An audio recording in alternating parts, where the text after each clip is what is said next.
Right breaking news చూస్తున్నాం. సురక్షిత పెట్టుబడిగా భావించే బంగారం, వెండి ధరలు ఈ రోజు చరిత్రాత్మక గరిష్ట స్థాయికి చేరాయి. గ్రీన్లాండ్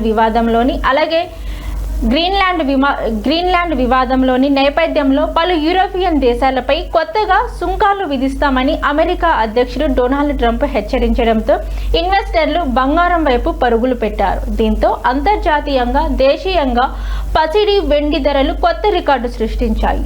దేశీయ మల్టీ కమోడిటీ ఎక్స్చేంజ్లోని ఫిబ్రవరి ఫ్యూచర్స్ బంగారం ధర 1.68% పెరిగింది. 10 గ్రాములకు 1.44.905 పలికింది. అలాగే మార్చి ఫ్యూచర్స్ వచ్చేసి వెండి ధర ఏకంగా 4.38% వృద్ధితో కేజీకి వచ్చేసి 3 వృద్ధి వద్ద ఆల్ టైమ్ రికార్డు నమోదు చేసింది. అంతర్జాతీయ స్పాట్ మార్కెట్లో కూడా అనౌన్స్ బంగారం ధర వచ్చేసి 1.6% పైగా పెరిగింది. అలాగే $4,700 స్థాయికి చేరింది. గ్రీన్లాండ్ను కొనుగోలు చేసేందుకు అమెరికాను అనుమతించే వరకు యూరప్లో 8 దేశాల నుంచి దిగుమతులపై సుంకాలు పెంచుతామని ట్రంప్ హెచ్చరించారు. ఈ పరిణామంతో ఇన్వెస్టర్లలో ఆందోళన పెరిగింది. వారు తమ పెట్టుబడులను సురక్షితమైన బంగారం, వెండి వైపు మళ్లించారు. అంతర్జాతీయ రాజకీయ అస్థిరత, అమెరికా ద్రవ్య విధానంపై నెలకొన్న సందేహాలు, భౌగోళిక రాజకీయ ఉద్రిక్తలు కూడా బంగారం ధరల పెరుగుదలకు దోహదపడ్డాయని మోహత ఈక్విటీస్ ఉపాధ్యక్షుడు